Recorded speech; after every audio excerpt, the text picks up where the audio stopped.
আমরা আমাদের প্রোগ্রামটাকে চারটা ভাগে ভাগ করেছি। উদ্বোধনী প্রোগ্রাম আমরা তারপরে রেখেছি, আমরা কিছু সেশন রেখেছি যারা ইন্ডাস্ট্রিতে কাজ করছেন এবং যেই বিষয়ে এক্সপার্ট, সেই এক্সপার্টদের নিয়ে আমরা কিছু সেশন রেখেছি। আমরা রেখেছি স্টোরি টেলিং সেশন, যারা already successful entrepreneur e commerce ইন্ডাস্ট্রিতে, তাদের স্টোরিগুলো আমরা শুনবো। আমরা রেখেছি একটি নারী উদ্যোক্তাদের, ই কমার্স নারী উদ্যোক্তাদের নিয়ে একটি প্যানেল ডিসকাশন, এবং সর্বশেষে আমরা রেখেছি বাংলাদেশের প্রথম ই কমার্স অ্যাওয়ার্ড, ই কমার্সে যারা সাকসেসফুল হয়েছেন এবং মিনিমাম অ্যাপ্লিকেশনের ক্রাইটেরিয়া ছিল যে মিনিমাম 1 বছর যারা ব্যবসা সম্পন্ন করতে পেরেছেন এবং ব্রেক ইভেন্টে পৌঁছেছেন, তাদের মধ্যে থেকে আমরা অ্যাপ্লিকেশন নিয়েছি। সেই অ্যাপ্লিকেশন থেকে 3 জনকে নমিনেট করে আজকে ফাইনাল ঘোষণা করে আমরা অ্যাওয়ার্ডটি প্রদান করবো, এবং বাংলাদেশে ই কমার্স নিয়ে এটি ফার্স্ট অ্যাওয়ার্ড। আশা করি এই অ্যাওয়ার্ড আমাদের পরবর্তী জেনারেশন এবং পরবর্তী এন্টারপ্রেনিয়র, ই কমার্স এন্টারপ্রেনিয়র এবং উদ্যোক্তাদেরকে আরও ভালো কিছু করতে সহায়তা করবে।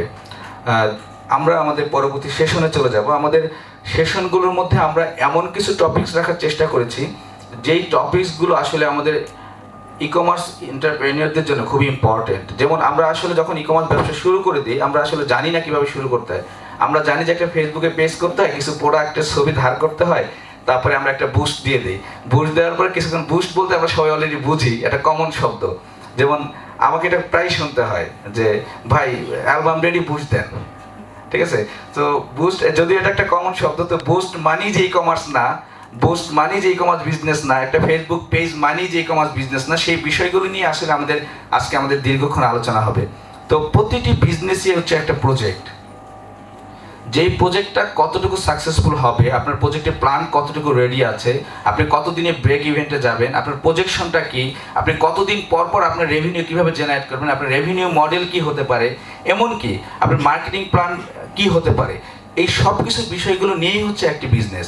বাট আমরা এই টোটাল বিষয়টাকে মাথায় না রেখে আমরা মনে করি একটা ফেসবুক আইডি আছে, যেহেতু আমার একটা নাম ঠিক করি, ওই নামে আসলে ডোমেন পাবো কিনা এটাও আমাদের কোনো টেনশন নাই, পেমেন্ট গেটওয়ে আমরা বুঝি কিনা এটাও আমাদের টেনশন নাই, ডেলিভারি মেথডটা কি হতে পারে সেটাও আমরা বুঝি না। আমরা শুধু বুঝি একটা কুরিয়ার কোম্পানির কাছে প্রোডাক্ট দিব, সে প্রোডাক্টটা নিবে, আমাকে টাকা ফেরত দিবে।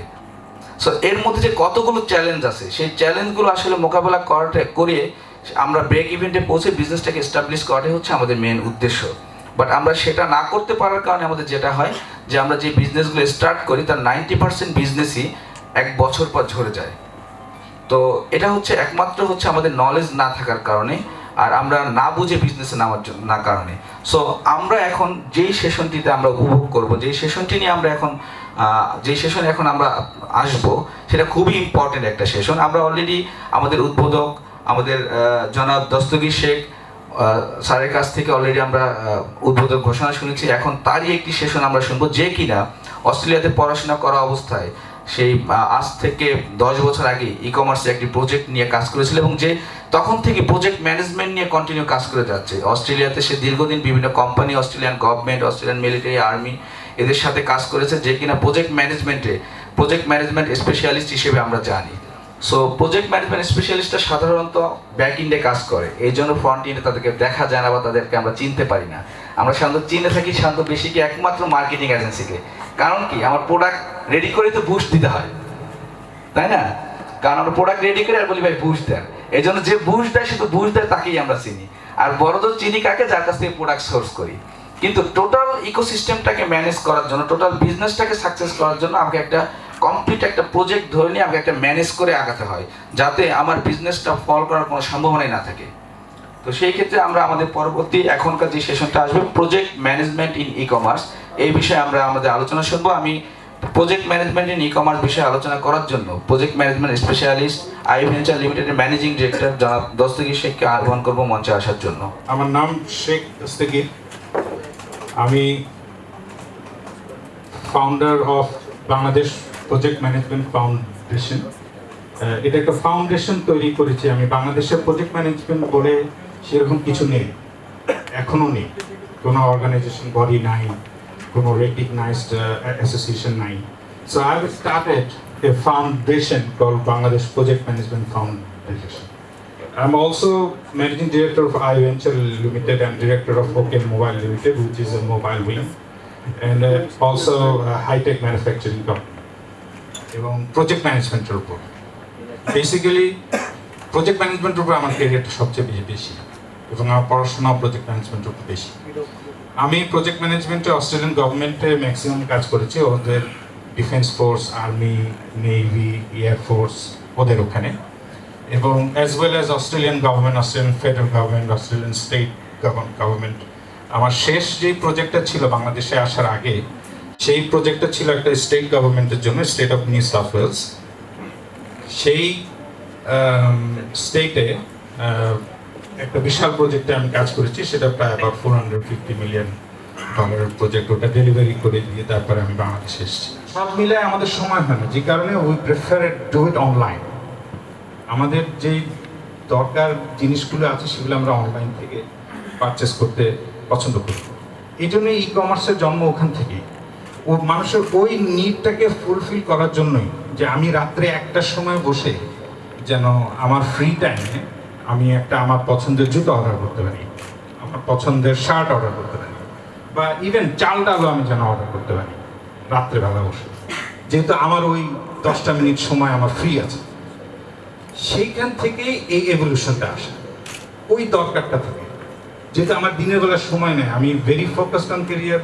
আমি অফিসে একদম যতক্ষণ কাজ করি ফোকাসলি কাজ করি, আমার ব্যবসায় যতক্ষণ কাজ করি ফোকাসলি কাজ করি, আমার এই শপিংয়ের জন্য টাইম নেই। এই দরকারটা থেকেই আমার এই ই কমার্সটা আসে। প্লাস ই কমার্সকে সাপোর্ট করেছে ইন্টারনেটের রেভলিউশন। আপনার যদি আজকে ইন্টারনেট কানেক্টিভিটি এত ফাস্টার না হতো বা এত রিলায়েবল না হতো, তাহলে কিন্তু ই কমার্স টিকতো না। আমাদের ইন্টারনেটগুলি এখন ফাস্টার হয়েছে, রিলায়েবল হয়েছে, সিকিওর হয়েছে। আমাদের এখন আমরা অনলাইন ট্রানজ্যাকশন করলে সিকিওর ফিল করি যে না ঠিক আছে, this is a secure transaction. এই জিনিসগুলো না হলে কিন্তু ই কমার্স টিকতো না, একসময় ই কমার্সও ঝরে পড়তো। So why e commerce is the future? এটার সবচেয়ে বড় কারণ হলো দুইটা জিনিস। একটা হলো আমাদের জীবনের ব্যস্ততা বাড়ছে, দিনে দিনে বাড়ছে। কেন বাড়ছে? আমাদের জীবনে আমরা এখন অনেক কিছু চাই। আমাদের বাবা দাদাদের আমলে কিন্তু ওনারা কেউ ঘুরতে, শপিং করতে ব্যাংককে যেত না, আমরা যাই। ঘুরতে আমেরিকায় যেত না, আমরা যাই। ওই মন চাইলো একটু উমরা করে আসতাম, চট করে করতো না। আমার দাদা এবং আমার নানা দুইজনই 1962 সালে জাহাজে করে হজ করেছেন। 6 মাসের ট্রিপ। দাদি নানি কেউ জানে না ফিরবে কি ফিরবে না, আমার আব্বা আম্মারও কেউ জানে না ফিরবে কি ফিরবে না। ওনারা 6-7 মাস পরে ফেরত এসছে। ওনাদের জীবনে কিন্তু এত ডিমান্ড ছিল না যত ডিমান্ড আমাদের লাইফে আছে। তো আমরা ওই ডিমান্ডগুলি ফুলফিল করতে কিন্তু খুব ব্যস্ত।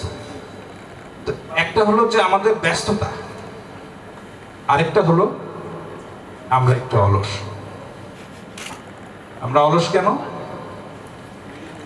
আগে তো আমাদের রিক্সা ছিল, আগে আমরা বাসা থেকে হেঁটে রিক্সায় উঠতাম, রিক্সা করে আরেক জায়গায় যেতাম, আরেক জায়গা থেকে বেবি ট্যাক্সি নিতাম, বেবি ট্যাক্সি নিয়ে যেতাম। এখন এসব কিছুই করি না। গাড়িতে বসি, ড্রাইভার নিয়ে যায় আর ড্রাইভার ফেরত নিয়ে আসে। আমার 2 কোটি টাকার গাড়ি, ড্রাইভার এনজয় করে,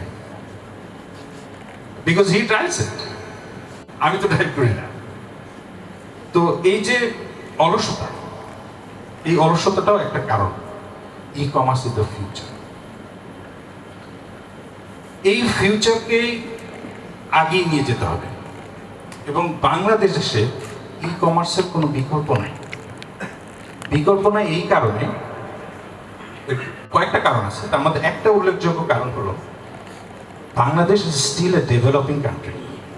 ডেভেলপিং কান্ট্রি একটা ড্রব্যাক হলো we are all busy doing developing ourselves. Bangladesh developing হচ্ছে কিভাবে, ডেভেলপ হচ্ছে কিভাবে? আমাদের মাধ্যমে, through us, because we all busy doing developing ourselves. That's how Bangladesh is developing. So we are too busy.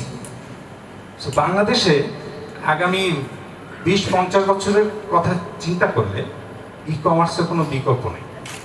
Plus আরেকটা হলো বাংলাদেশের জনসংখ্যা তো বাড়ছে, জনসংখ্যা বাড়ার সাথে সাথে ইনফ্রাস্ট্রাকচার বাড়েনি। তো বাংলাদেশে ধরেন ঢাকা শহরের যদি উদাহরণ দিই, ঢাকা শহরে 1.5-2 কোটি মানুষ থাকে, কিন্তু শপিং মল কয়টা আছে, কয়টা দোকান আছে? আপনার এই 2 কোটি মানুষের জন্য যেই পরিমাণে দোকান শপিং মলের ফেসিলিটি থাকার কথা আমার ডেইলি নিডস গুলো পূরণ করার জন্য, সেগুলি নেই। কয়টা আছে? নেই। কি হবে? আমি রিলাই করবো অনলাইন শপিং এর উপর। যারা অনলাইন শপিং করছে তাদের কি হচ্ছে? They don't have a shop front. তো তাদের ফিজিক্যাল কোনো লোকেশন নাই। তাদের একটা ওয়্যার হাউস আছে, যে ওয়্যার হাউসটা is lot better than a shop front. একটা fine line difference between a shop front and a warehouse. আপনি ওয়্যারহাউসে কিন্তু 50 রকমের জিনিস রাখতে পারেন। আপনি একটা মুদি দোকানের যদি একটা সালোয়ার কামিজ ঝুলাই দেন, দিস উইল লুক অড। একটা মিষ্টির দোকানের দিকে আপনি পাঞ্জাবি ঝুলাই দেন, আমি পাঞ্জাবিও বেচি, this will not work. Either the Punjabi business will not work, either the Mishti business will not work. Because যারা মিষ্টি দোকানে মিষ্টি কিনতে যায় তারা পাঞ্জাবি কিনতে যায় না। আর যারা পাঞ্জাবি কিনতে আড়ঙে যায় তারা মিষ্টি খুব খুঁজে না। আড়ঙে ভাই আমি আড়ং থেকে 1 কেজি মিষ্টিও নিয়ে যাবো, এটা হয় না। কিন্তু ঠিক আবার ওয়্যার হাউস, ওয়্যার হাউসে কিন্তু আপনার সব সাজানো। আপনি কিন্তু একসাথে মিষ্টির বিজনেস করছেন, একসাথে পাঞ্জাবি বিজনেস করছেন, একসাথে জুয়েলারির বিজনেস করছেন, একসাথে জুতার বিজনেস করছেন। That is where e-commerce plays a big role. That is where Bangladesh is going to head towards. এই আগামী 5-7 বছরে সব ফ্রন্টগুলি কমে আসবে। সব ফ্রন্টগুলি কমে আসবে এই কারণে সব ফ্রন্টের আর ডিমান্ড থাকবে না। আমি মাছও কিনি অনলাইন, চাল ডাল কিনি অনলাইন, জামা কাপড় কিনি অনলাইন, বিকজ আমার দোকানে যাওয়ার সময় নেই। বাংলাদেশের জন্য ই কমার্স ইজ দ্য ফিউচার। তো এখনই ই কমার্স এবং বাংলাদেশের এই অবস্থাতে ই কমার্সের হাল ধরে ই কমার্সকে আগিয়ে নিয়ে যারা এখন কাজ করছে, তারাই they will be a big player in 5 years time. This is the time. আপনি যদি 5-7 বছর পরে চিন্তা করেন, তখন কিন্তু there will be lot of other players in the e commerce business. আপনি যদি আপনার ব্যবসাকে ই কমার্সের সফল করতে চান, তাহলে this is the right time. This is the time where e commerce is growing. This is where the future is for the e commerce business Bangladesh. Now project management. Project ম্যানেজমেন্টের সাথে ই কমার্সের কি সম্পর্ক, আর ই কমার্সের সাথে প্রজেক্ট ম্যানেজমেন্টের কি সম্পর্ক? প্রজেক্ট ম্যানেজমেন্ট তো হলো, যেমন আমাদের প্রজেক্ট হলো পদ্মা সেতু। আপনি এর মধ্যে ই কমার্স ঢুকান কি করে? আপনি কি পাগল নাকি? প্রশ্নটা আসতেই পারে।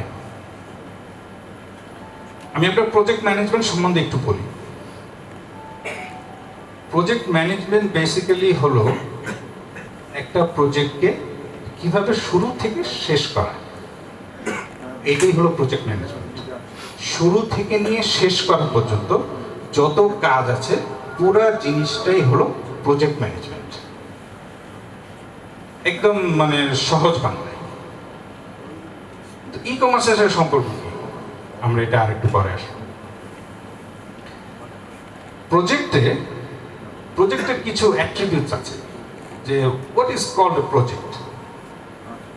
একটা প্রজেক্টের একটা গোল থাকতে হবে, যে এই প্রজেক্টটা করার পরে এইটা অ্যাচিভ হবে, একটা গোল থাকবে। সেই প্রজেক্টের ওই গোলটাকে অ্যাচিভ করার জন্য একটা টাইম লাইন থাকবে। আমি আগামী 1 মাস, 2 মাস, 10 বছর, 20 বছরের মধ্যে ওই গোলটা অ্যাচিভ করব। টাইম লাইনের সাথে একটা বাজেট থাকবে। আমি এই গোলটা অ্যাচিভ করার জন্যে, আমার এই 5 বছর অ্যাচিভ করার জন্যে আমি এই টাকা খরচ করব বা করতে পারবো বা করতে চাই। প্লাস হলো একটা আউটকাম থাকে, ওই গোলটা একটা আউটকাম থাকে। This is what a project is. এবং আপনি যখন এই কাজগুলিকে এক্সিকিউট করবেন একসাথে, one after the other, that is project management. Project management বিষয়ে আমি আশা করি একটু ধারণা হয়েছে। প্রজেক্ট ম্যানেজমেন্ট যদিও বিষয়টা অনেক বড়, প্রজেক্ট ম্যানেজমেন্টের মধ্যে অনেক কিছু আছে শেখার, জানার, ব্যবহারের। প্রজেক্ট ম্যানেজমেন্টের উপরে এখন ফুল ফ্লেজেড ব্যাচেলার্স এবং মাস্টার্স ডিগ্রি আছে। প্রজেক্ট ম্যানেজমেন্টের মধ্যে কি কি আছে? একটা আছে initiative project.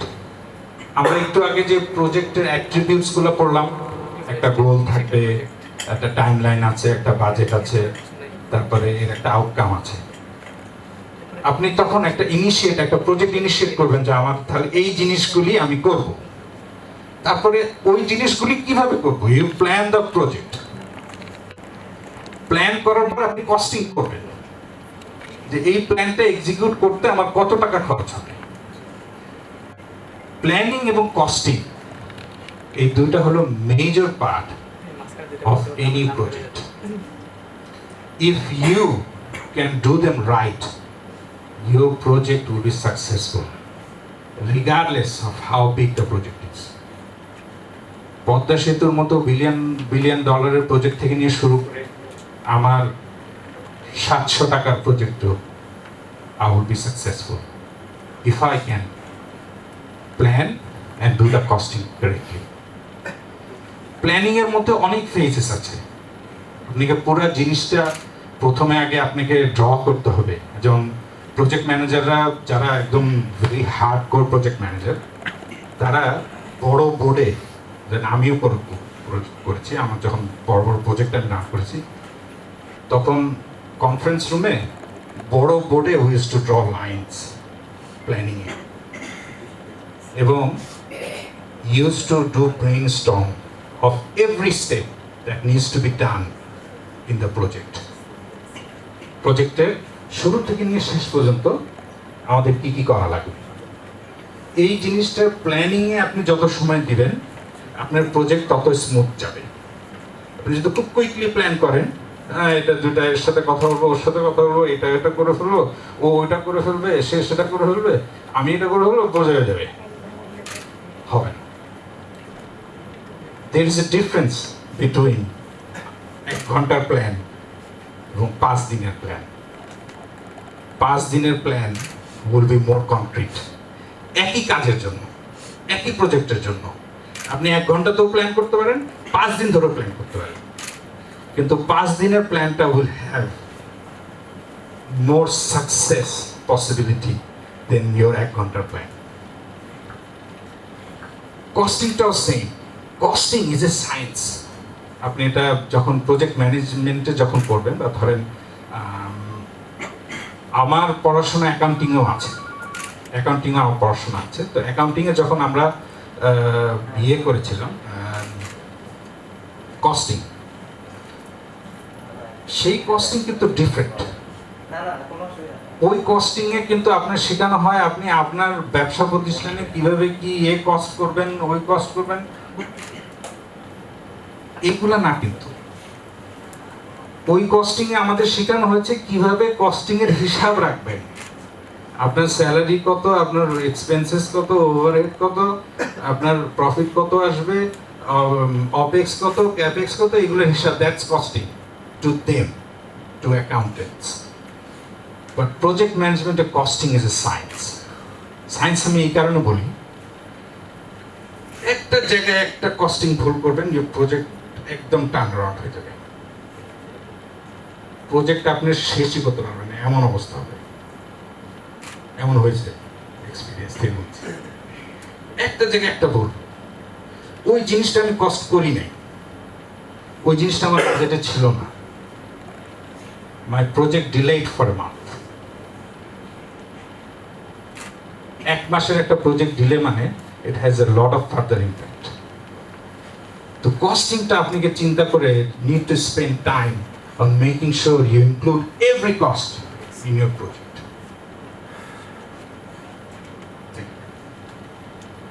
Manage and execute. এটা সবচেয়ে ইজি। এটা কখন ইজি বলেন? এটা কখন easy? When you have those two right, planning and costing. আপনি সময় ধরে প্ল্যানিং এন্ড কস্টিং করেছেন, your execution would be a lot easier. Because you know exactly when things going to happen, You know exactly who is going to do it. You know exactly how long it will take them to do it. And you know exactly how to report those things. Execution will become a very day-to-day normal activity at that time. If you do them planning and costing. So আপনি তো planning এবং costing করার পরে জানেন আপনার প্রজেক্টটা লাগবে 3 মাস সময়, 3 মাস সময়ে আপনার লাগবে 1 কোটি টাকা। আপনি তখন just you do according to plan. If you follow your plan, then you will be easy. Benefit realization. এই জিনিসটা, এই টার্মটা প্রজেক্ট ম্যানেজমেন্টের ক্ষেত্রে আসে। আপনি এই টার্মটাকে অ্যাকাউন্টিংয়ে খুব একটা পাবেন না। অ্যাকাউন্টিংয়ের ওরা কেয়ার করে না। অ্যাকাউন্টিংয়ের ওরা কেয়ার করে ভাই কত খরচ করেছেন সেটা হিসাব দেন, আমি কত ইনকাম করলাম সেটা হিসাব দিচ্ছি, আর প্রফিট কত হচ্ছে সেটা হিসাব দিচ্ছি। Benefit realisation it's a world of its own. এই জিনিসটা প্রতি প্রজেক্টে করা দরকার এই কারণে, হোয়াট ইজ বেনিফিট রিয়েলাইজেশন? আপনি যখন একটা প্রজেক্ট করলেন, ফর এক্সাম্পল পদ্মা সেতু তৈরি হলো, একটা প্রজেক্ট হলো, আপনি সাকসেসফুলি 5 বছর 7 বছর whatever time it took, whatever money it took করলেন। বেনিফিটটা আপনি মেজার করবেন কেন? বেনিফিট কি? পদ্মা সেতু হয়েছে, লোকজন গাড়ি নিয়ে যাবে, লোকজন ট্রেনে করে যাবে, এ পার থেকেও করে যাবে, সরকার $2 বিলিয়ন খরচ করেছে। এই বেনিফিট রিয়েলাইজেশন আপনি হিসাব করবেন কেন? This is very critical to any project. আমার এই প্রজেক্টটা অ্যাচিভ করার পরে আমার বেনিফিটটা কি হলো, এবং that benefit must be monetary value. আমার ওই বেনিফিটটাকে আমি যেন টাকার ভ্যালুতে নিয়ে আসতে পারি, এটাই হলো এই জিনিসটা। আপনার এই যে রোজ যে বেনিফিট রিয়েলাইজেশন আমরা হিসাব করা শুরু করলাম, and we handed over the project to the government, and the only thing that went to parliament was the benefit realization report. যে আমাদের এই প্রজেক্ট করার ফলে আগামী 5 বছরে এত বিলিয়ন ডলারের বেনিফিট হয়েছে অস্ট্রেলিয়ান সরকারের। দিস ইজ সো ইম্পর্টেন্ট, এবং এই জিনিসটা আসবেই আপনাদের প্রজেক্ট ম্যানেজমেন্টের নলেজ থেকে। আসি সেই আগের প্রশ্নে, পাগল মানুষটা বলে ই কমার্সের সাথে প্রজেক্টের সম্পর্ক আছে, প্রজেক্ট ম্যানেজমেন্ট আছে। আমি দেখেছিলাম আপনাদের প্রজেক্টের কিছু অ্যাট্রিবিউটস থাকে। দেখেন ই কমার্সেও সিমিলার অ্যাট্রিবিউটস আছে। ই কমার্সেও আপনি একটা ব্যবসা প্রতিষ্ঠান চালানোর জন্য ধরেন আপনার একটা মিশন ভিশন আছে, ROI এর একটা টাইম লাইন আছে, আপনি এটা হিসাব করেন আমার এই 2 লাখ 5 লাখ 50 লাখ ইনভেস্টমেন্টটা উঠতে কতদিন লাগবে, একটা টাইম লাইন আছে, একটা প্ল্যান আছে। তারপরে আপনার একটা বাজেট আছে, রেভিনিউ এক্সপেন্সেস একটা বাজেট আছে, আমি 20 লাখের বেশি খরচ করতে পারি না, আমার মাসে অপেক্স এত, আমি ক্যাপেক্স খরচ করব না, এখন আমার অপেক্স দিয়ে চলবো, রেভিনিউ এত আসে, এগুলো। আর আউটকাম আছে, সেটা হলো প্রফিট অ্যান্ড এক্সপেনশন। সো প্রফিটটাই আমরা সবাই আউটকাম হিসেবে চিন্তা করতে চাই। So why project management? Project management আপনাকে শেখাবে আপনাকে কিভাবে আপনার ওই ব্যবসার আইডিয়াটা ইনিশিয়ালাইজ করতে হবে, যে এই আইডিয়াটাকে আমি কিভাবে এক্সিকিউট করব, যে এই আইডিয়াটার জন্য আমার কার কার সাথে কথা বলা লাগবে, কে কে ইনভলভ থাকবে, কে কে আমাকে হেল্প করবে, কে আমাকে হেল্প করবে না সেটাও জানা লাগবে, কে আমাকে সমস্যায় ফেলবে সেটাও জানা লাগবে। ওগুলো শিখবেন। How to initiate extensive planning, আপনাকে প্ল্যানিং এ দিয়ে শেখাবে প্রজেক্ট ম্যানেজমেন্ট। আপনি আপনার ব্যবসাটাকে প্ল্যান করবেন কিভাবে, কে কি করবে, কখন কে কি করবে, কত টাকা কি খরচ হবে, কত সময় কি খরচ হবে। কস্টিং একটা যেমন বললাম কম্প্রিহেন্সিভ কস্টিং। এফিশিয়েন্ট এক্সিকিউশন, আপনাদের এক্সিকিউশনটা কিভাবে হবে ভালোভাবে, এবং মেজর বেনিফিট রিয়েলাইজ, আপনাদের বেনিফিট কিভাবে রিয়েলাইজ করতে হয় এটা আপনাকে শেখানো হবে project management. So project management এবং e commerce they are very go hand to hand. Because দুজনের এইম একই রকম। আপনার ব্যবসাটাই আপনার জন্য একটা প্রজেক্ট। যে প্রজেক্ট ম্যানেজমেন্ট যদি আপনি শিখে থাকেন, আপনার ব্যবসাটাকে আপনি সাকসেসফুলি রান করা সম্ভব হবে। এবং আপনি ব্যবসাটা কিভাবে এক্সপ্যান্ড করবেন, কিভাবে প্ল্যান করবেন, কিভাবে কস্টিং করবেন, কিভাবে এক্সিকিউট করবেন, সব আপনার প্রজেক্ট ম্যানেজমেন্টের ভিতরে থাকে। এই জন্য প্রজেক্ট ম্যানেজমেন্ট শেখাটা খুবই জরুরি যারা ই কমার্স করতে চায়। সামারিতে জাস্ট এইটুকুনি বলতে চাই যে প্রজেক্ট ম্যানেজমেন্টের আসলে বাংলাদেশে ভবিষ্যতের জন্য প্রজেক্ট ম্যানেজমেন্টের কোনো বিকল্প নেই। বাংলাদেশ যে হারে ডেভেলপ করছে এখন এই মুহূর্তে, এই ডেভেলপমেন্টটাকে ধরে রাখার জন্যে, বিদেশি কোম্পানির সাথে টেক্কা দেওয়ার জন্যে, বিদেশি অর্গানাইজেশনগুলোর সাথে সমান সমান তালে চলার জন্যে প্রজেক্ট ম্যানেজমেন্টের ট্রেনিং, এডুকেশন, ডিগ্রি কোনো বিকল্প নেই। তো আমাদের সবাইকে ওই প্রজেক্ট ম্যানেজমেন্ট ট্রেনিং এবং কোয়ালিফিকেশনের দিকে আগাতে হবে। এবং আজকেই আগানোর সুযোগ। আজকের দিনে আপনি যদি প্রজেক্ট ম্যানেজমেন্টের উপর ট্রেনিংয়ের চিন্তা ভাবনা করেন, আগামী বছর, আগামী 2, 4, 5 বছরের মধ্যে দেখবেন আপনার মধ্যে যে নলেজ বিল্ড আপ হবে সেটা আপনার ব্যবসা ক্ষেত্রে 100% সাকসেস হবে। থ্যাংক ইউ সবাইকে আমার বক শোনার জন্য। হোপফুলি ইট হেল্প, হোপফুলি আপনাদের নলেজ করেছে।